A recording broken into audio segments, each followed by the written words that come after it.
Assalamu alaikum wa rahmatullahi wa barakatuh. My eyebrows, today my eyebrow exercise. How are you guys? Everyone okay? Everyone doing well? Everyone enjoying themselves? Some of you guys have been quiet. S. Hussein, you've been quiet. S. Khan, you've been quiet. Big Mo, you just now and again only a few messages. What's this, bro? So Ramadan's almost over, guys. It's that kind of sad feeling. A guest comes to your house and then stays there and you enjoy it so much and then it's going to leave.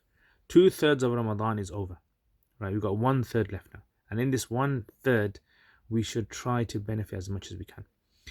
And I think the biggest thing we have to remember is in these last 10 nights is going to come Laylatul Qadr. Now, if you guys don't know what Laylatul Qadr is, Laylatul Qadr is a night in which Allah will multiply any action you do as though you've done it for 1,000 months. Imagine that. 1,000 months, which works out to be, if you have 12 months in 1 year, how many is that going to work out? About 82, 83, yeah? 83 years of that particular worship you do. If you read Quran on that night, or if you give charity on that night. And so what you best thing to do, I'll tell you what to do.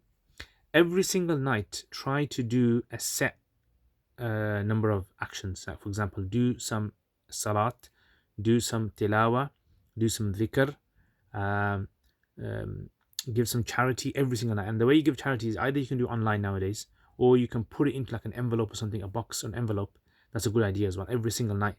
And then inshallah, you'll be accepted as though you've done it for 1,000 months. Yeah, so in these last 10 nights, try your best, do as best as possible. And if you've been watching the videos on watching those videos on the hadith ones, yeah, the 40 hadith ones, then you know that fasting and the Quran on the day of judgment are going to intercede on a person's behalf. So subhanallah. Anyway, back to what I was talking about. I'tikaf in Masjid al-Aqsa. Right, so when we got to Masjid al-Aqsa, as soon as we entered the gates of Masjid, it was the first time I actually saw Masjid al-Aqsa. It was just so amazing, subhanallah. If you've ever been to like Masjid al-Haram and seen Masjid al-Haram for the first time, you know that feeling you get when in your head, when you haven't seen someone or you haven't seen a place, and in your head you've kind of imagined what it looks like, and then when you go there it kind of looks very different from what you imagined, and then you can't even remember what you used to think and how it used to look. So that's what I had in my head. Masjid Aqsa, I didn't imagine how big it's going to be, and I didn't realize how much walking you have to do in the old city, what they call the old city, to get into it. I didn't imagine how much walking you have to do. But as soon as you walked in, subhanallah, we walked in, it was a night time, like Fajr time. And you can see the moon, by the dome of the rock, and the dome of the rock looks like bluish in the light of the moon, and the sky looked beautiful.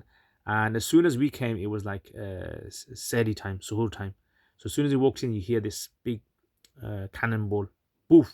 They use a cannonball to tell people that it's iftar time or Sehri time, and doof, and then you hear the adhan, and it's so beautiful. Loads of people, you know, hundreds of people just walking, coming for Fajr, men and women, and it's just such a beautiful sight. And it was nice, warm weather as well. That kind of feeling. And that's when I realized, you know what, this is an amazing place.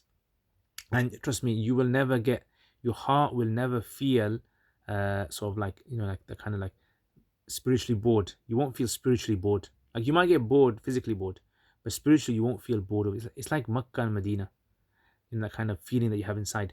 And then you see these loads of olive trees, so many olive trees. They all look very similar, right? They got that kind of like dusty kind of green leaves, grayish kind of trunks. Yeah, and so anyway, we went in, we prayed our Fajr, and then the stuff that we bought, we put it on the side as well. And then what happened was we slept after Fajr. We slept in the masjid. Then they actually, so for the first day, we actually slept in the masjid, the main masjid upstairs. Yeah, it was upstairs, yeah? Yeah, upstairs. We stayed in the same masjid. But then the second day, they actually opened up what is called the Marwani. I'll talk about the Marwani next time, inshallah. What the Marwani is, like a basement kind of thing. Anyway, guys, Jazakumullah khair. I hope you guys have a wonderful time.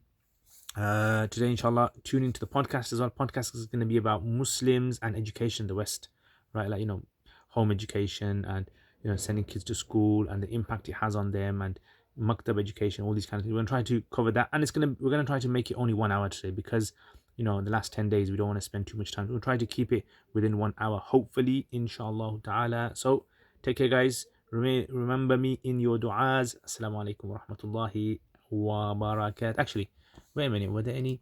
There was a few messages, weren't there? Let me just see if there's any comments. If you guys had.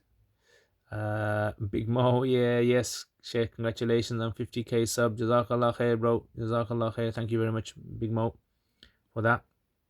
Okay. Anyway, I think there isn't any more questions. So yes, so Jazakumullah khair. I will see you guys tomorrow. And remember your duas. Assalamu alaikum.